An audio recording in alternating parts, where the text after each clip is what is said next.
السلام علیکم ورحمۃ اللہ وبرکاتہ۔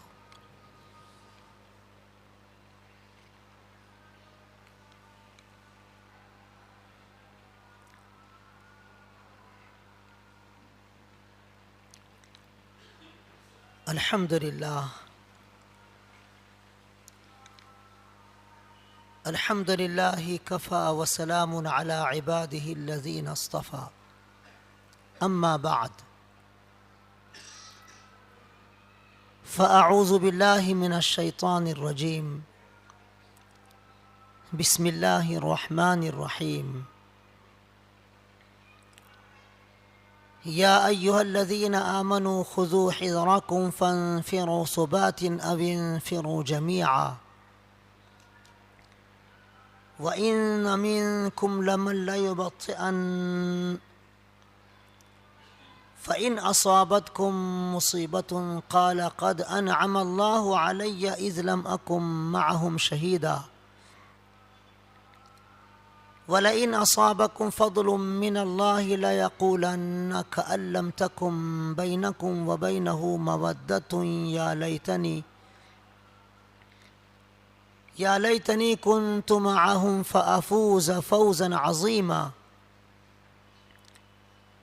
فلیقاتل فی سبیل اللہ الذین یشرون الحیاة الدنیا بالآخرة ومن یقاتل فی سبیل اللہ فیقتل او یغلب فسوف نؤتیہ اجرا عظیما۔ وما لكم لا تقاتلون في سبيل الله والمستضعفين من الرجال والنساء والولدان الذين يقولون ربنا أخرجنا من هذه القرية الظالم أهلها واجعل لنا من لدنك وليا واجعل لنا من لدنك نصيرا۔ الذين آمنوا يقاتلون في سبيل الله والذين كفروا يقاتلون في سبيل الطاغوت فقاتلوا أولياء الشيطان إن كيد الشيطان كان ضعيفا۔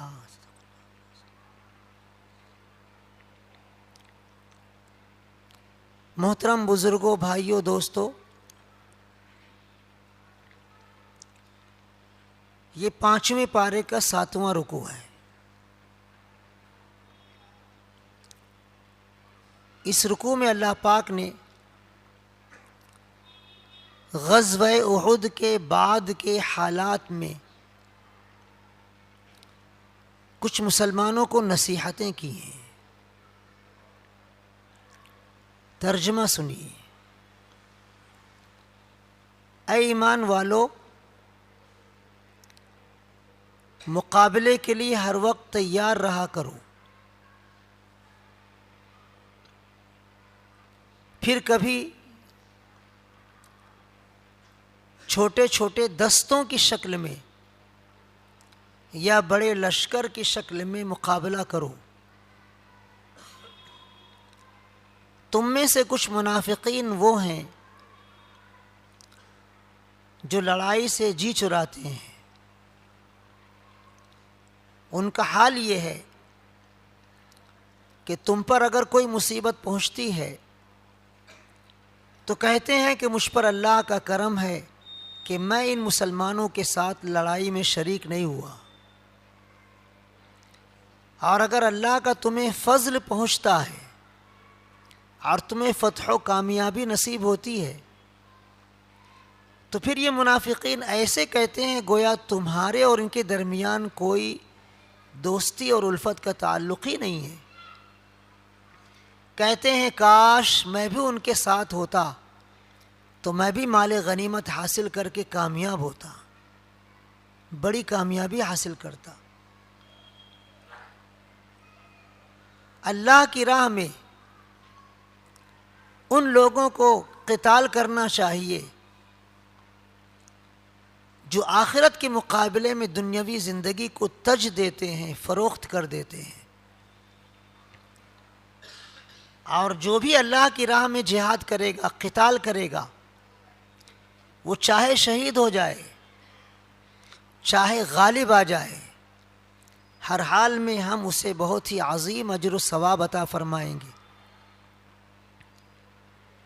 مسلمانوں، تمہیں کیا ہو گیا ہے کہ تم اللہ کی راہ میں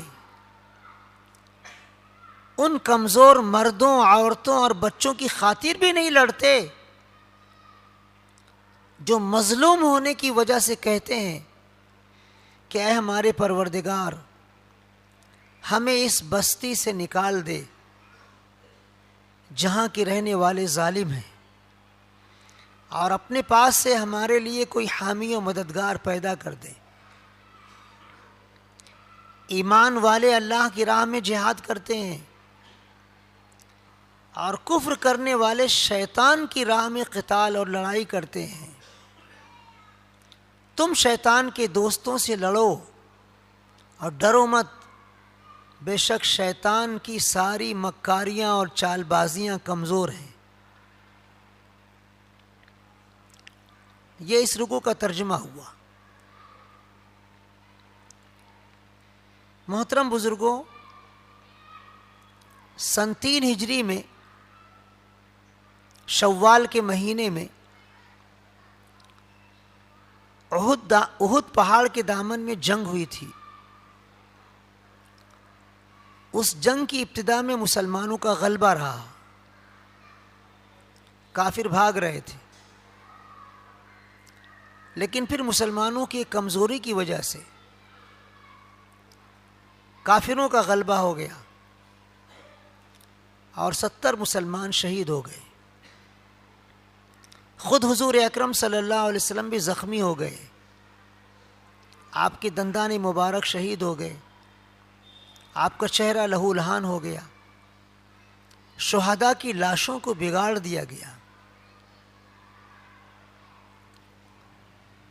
یہ جو مسلمانوں کی شکست ہوئی، اس کی خبر پورے عرب میں پہنچی، تو عرب کے دشمنوں کے دلوں میں مسلمانوں کے مقابلے میں جوش پیدا ہو گیا، اور ہر وقت مدینہ منورہ میں یہ خبریں آتی تھیں کہ فلاں قبیلہ مسلمانوں کے خلاف لشکر جمع کر رہا ہے، فلاں قبیلہ جو مسلمانوں کا دوست تھا وہ دشمنی پر آمادہ ہے۔ ایسے حالات میں اللہ پاک نے ارشاد فرمایا، اے ایمان والو، مقابلے کے لیے ہر وقت تیار رہا کرو، چاہے چھوٹے دستوں کی شکل میں، چاہے بڑے لشکر کی شکل میں، اللہ کی راہ میں مقابلہ کرنے کے لیے ہمیشہ مکمل طور پر تیار رہو۔ یہ صرف ان حالات ہی میں مسلمانوں کو حکم نہیں تھا، بلکہ قیامت تک کے لیے مسلمانوں کو یہ سبق ہے، یہ نصیحت ہے کہ وہ دشمنوں کی چال بازیاں اور مکاریاں اور ان کی دسیسہ کاریاں اور ان کی مسلمانوں کے خلاف جو سازشیں ہیں، ان کے مقابلے میں آنکھیں کھولے رکھیں، غفلت کا شکار نہ رہیں۔ حالات جس مقابلے کا تقاضا کرتے ہوں، اس مقابلے کے لیے اپنے آپ کو تیار کرنا چاہیے۔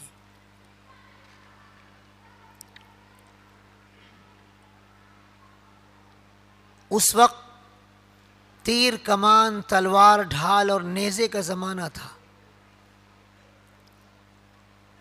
اب زمانہ وہ نہیں ہے، اب زمانہ جنگی نئے ہتھیاروں کا ہے۔ جس ملک کے پاس جتنے قوی ہتھیار ہوتے ہیں وہ اتنا بڑا طاقتور ملک مانا جاتا ہے۔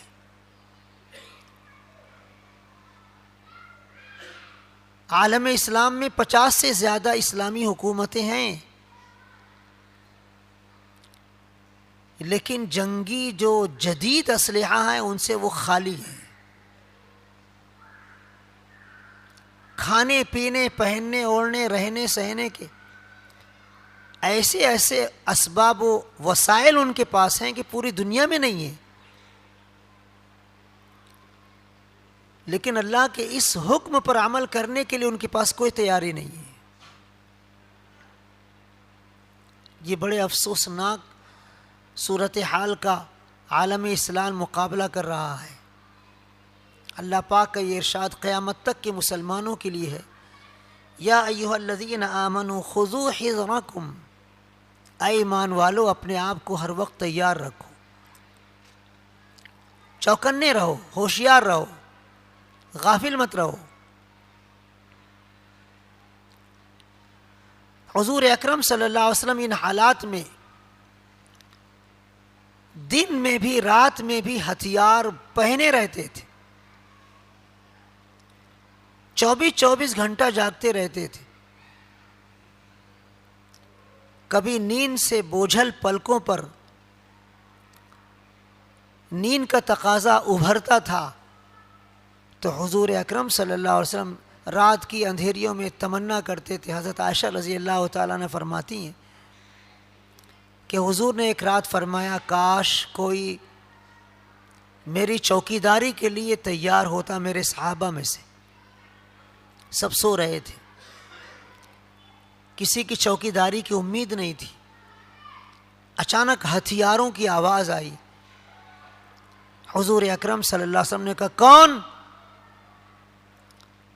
تو باہر سے آواز آئی، میں سعد بن ابی وقاص ہوں۔ کیوں آئے ہو؟ اے اللہ کے رسول، آپ کی حفاظت اور آپ کی چوکیداری کے لیے آیا ہوں۔ تب آپ کچھ اطمینان سے سو گئے۔ ایسے حالات تھے۔ حضور اکرم صلی اللہ علیہ وسلم کی مبارک زندگی کو اگر شمار کیا جائے، مدنی زندگی کے 10 سال آپ کے پورے مکمل لسٹ اور فہرست کے ساتھ شمار کیا جائے تو گھر پر آرام کرنے کا دن کم آپ کو ملے گا، اور اللہ کی راہ میں جانفشانی کرنے، جد و جہد کرنے کے ایام زیادہ ملیں گے۔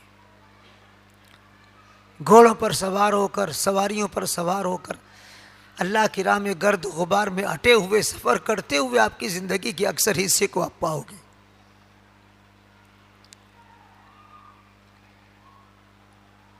حتیٰ کہ جب آپ مرض الوفات میں تھے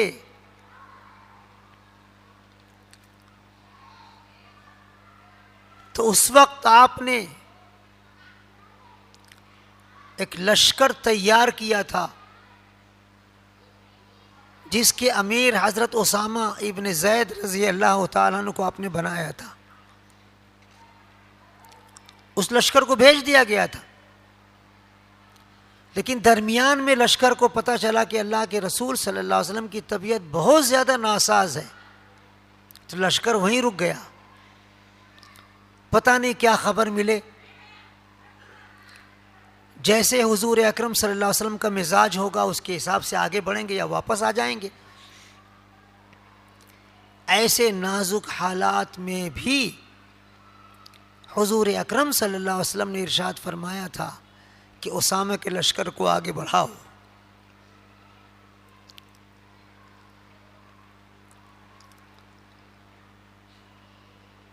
آج عالمی پیمانے پر مسلمان اس سنت نبوی سے دور ہو گیا ہے۔ حالات کو سمجھ کر قدم اٹھانا، حالات کو سمجھ کر زندگی گزارنا، حالات کو سمجھ کر اپنے آپ کو تیار کرنا، یہ مسلمانوں کا وطیرہ نہیں رہ گیا ہے۔ مسلمان غافل رہتے ہیں، جو ہوگا دیکھا جائے گا، ارے رہنے دو کیا ہوگا۔ نہیں، ہم کو ہر حال میں حالات کے تقاضے کو سامنے رکھ کر زندگی گزارنی ہے۔ اور پھر حضور اکرم صلی اللہ علیہ وسلم کو مسلمانوں میں ہی جو منافقین تھے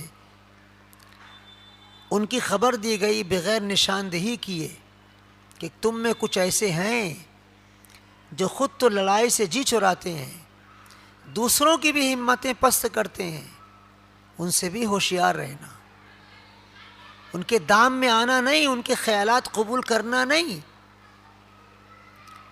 پھر اللہ نے اپنی راہ میں جہاد کرنے والوں کی صفت بیان کی ہے کہ اللہ کی راہ میں ان لوگوں کو جہاد کرنا چاہیے، قتال کرنا چاہیے جو آخرت کے مقابلے میں دنیاوی زندگی کو تج دیتے ہیں، قربان کر دیتے ہیں، فروخت کر دیتے ہیں، جن کی نگاہوں میں صرف آخرت ہوتی ہے، دنیا نہیں ہوتی۔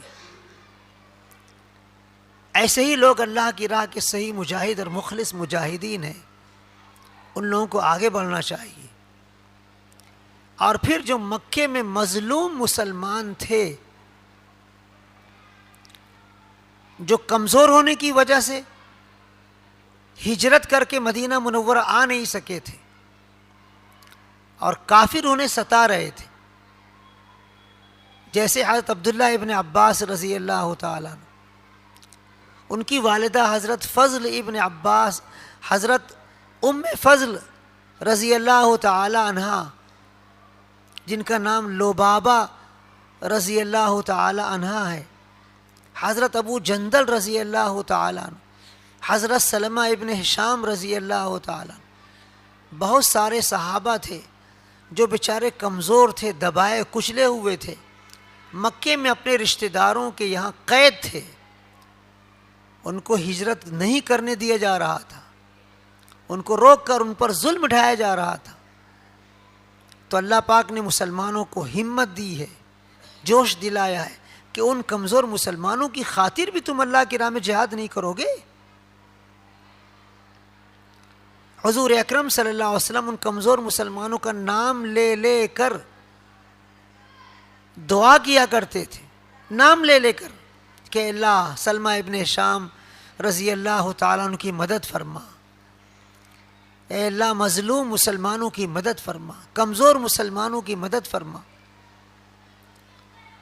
اللہ پاک نے مدد فرمائی اور صلح حدیبیہ کے بعد یہ مسلمان اللہ کے کھولے ہوئے راستے کے پیش نظر مدینہ منورہ میں آ گئے،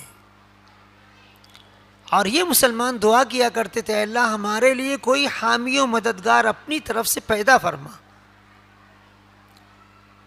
تو اللہ نے پھر مسلمانوں کو فتح مکہ کے موقع پر مکے کی فتح عطا فرمائی، اور جتنے مظلوم مسلمان تھے سب کو ظلم سے چھٹکارا دلایا۔ سارے مسلمان جو پہلے سے ایمان والے تھے وہ سینہ تان کر چلنے لگے، اور جو کافر تھے وہ سمجھ گئے حالات کو، وہ سب ایمان میں داخل ہو گئے۔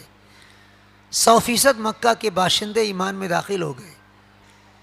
اس طرح ان مظلوم مسلمانوں کی دعائیں بھی اللہ نے قبول فرمائی کہ اپنی طرف سے اللہ نے ان کے حامی اور مددگار مسلمان فتح مکہ کے موقع پر اسلامی لشکر کی شکل میں پیدا فرمایا۔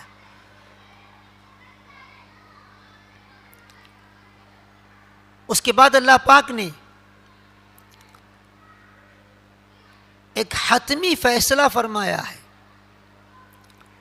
کہ جو لوگ اللہ کی راہ میں لڑتے ہیں وہ ایمان والے ہیں، اور جو کافر ہیں وہ شیطان کی راہ میں لڑتے ہیں۔ شیطان ہی اکساتا ہے کفر شرک کرنے پر، شیطان ہی اکساتا ہے مسلمانوں کے خلاف دشمنی پر۔ شیطان کے خلاف اللہ نے مسلمانوں کو طاقت اور قوت دی ہے، اور فرمایا اچھی طرح سن لو، شیطان کے دوستوں سے مقابلہ کرو اور ڈرو مت، شیطان کی مکاریاں کمزور ہیں۔ تم یہ مت سمجھو کہ وہ تمہارا بال بیکا کر سکے گا، تمہیں نقصان پہنچا سکے گا۔ غزوہ بدر میں شیطان انسانی شکل میں کفار مکہ کے لشکر کے ساتھ ساتھ آ رہا تھا اور انہیں حوصلہ دلا رہا تھا کہ آج تم سے کوئی مقابلے میں جیت نہیں سکے گا، چلو میں تمہارا حمایتی ہوں، تمہارا ساتھ دینے والا ہوں، اس طرح حوصلہ دے رہا تھا، ہمت دے رہا تھا۔ انسانی شکل میں شیطان موجود تھا کافروں کے لشکر میں۔ جب میدان جنگ میں مسلمانوں کا لشکر کافروں کا لشکر آمنے سامنے ہوا اور ابلیس نے اپنی آنکھوں سے دیکھا کہ مسلمانوں کی مدد کے لیے فرشتوں کے لشکر آ رہے ہیں، تو بھاگنے لگا، کافروں سے کہنے لگا کہ جو میں دیکھ رہا ہوں وہ تمہیں دکھائی نہیں دے رہا ہے، میں اللہ کے عذاب اور عتاب سے ڈرتا ہوں، اللہ کی پکڑ سے ڈرتا ہوں، میں تم سے بری ہوں، اب میں تمہارا ساتھ نہیں دوں گا، یہ کہہ کے بھاگ گیا۔ اس نے اپنی آنکھوں سے دیکھا کہ مسلمانوں کی حمایت میں فرشتے نازل ہوئے تھے، یہ فرشتے مسلمانوں کے ساتھ جنگ میں باقاعدہ شامل تھے، تو شیطان کی ساری سازشیں ناکام ہو گئیں، کمزور و بودی ہو گئیں، اور اللہ نے کمزور مسلمانوں کو، جو تعداد میں بھی بہت کم تھے، اسباب و وسائل میں بھی بہت کمزور تھے، اللہ نے ان کو فتح عطا فرمائی، نصرت عطا فرمائی۔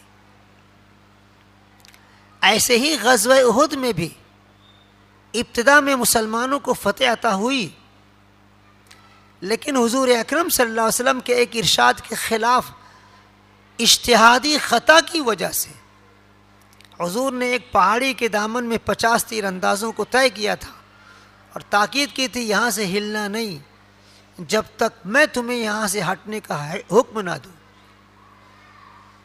یہاں تک روایتوں میں آتا ہے کہ آپ نے فرمایا تھا اگر تم یہ دیکھو کہ ہم شہید ہو گئے ہیں، ہماری لاشوں کو پرندے نوچ رہے ہیں، تب بھی یہاں سے ہٹنا نہیں جب تک میں تمہیں یہاں سے ہٹنے کا حکم نہ دوں۔ جنگ شروع ہوئی، مسلمانوں کا غلبہ رہا۔ اب یہ 50 تیر انداز آگے بڑھنے لگے تو امیر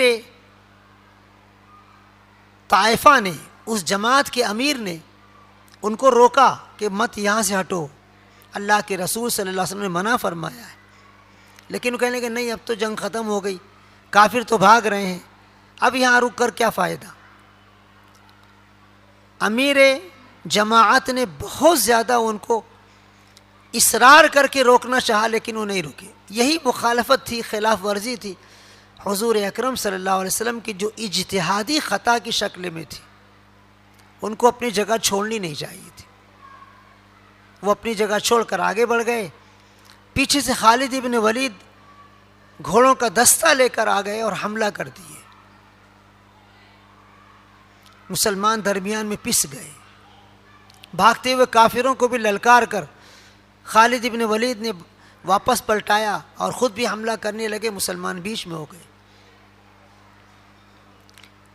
یہ ہمارے لیے بدر کا میدان اور احد کا میدان قیامت تک کے لیے نصیحت اور عبرت کا میدان ہے۔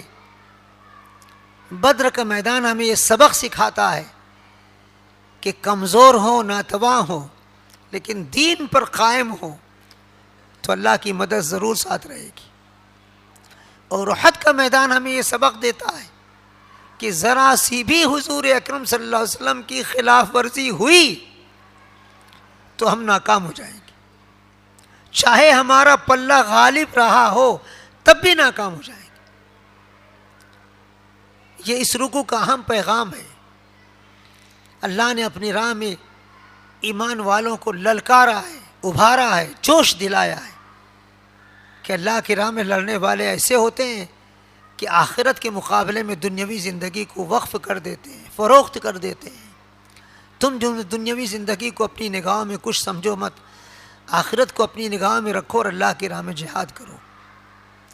کمزور مسلمانوں کی حمایت کرنے کی غرض سے اللہ کی راہ میں اخلاص کے ساتھ اللہ کی رضا حاصل کرنے کے لیے آگے بڑھو، اللہ کی مدد تمہارے ساتھ رہے گی۔ شیطان کی ساری مکاریاں، ساری چال بازیاں اور ساری سازشیں ناکام ہو جائیں گی۔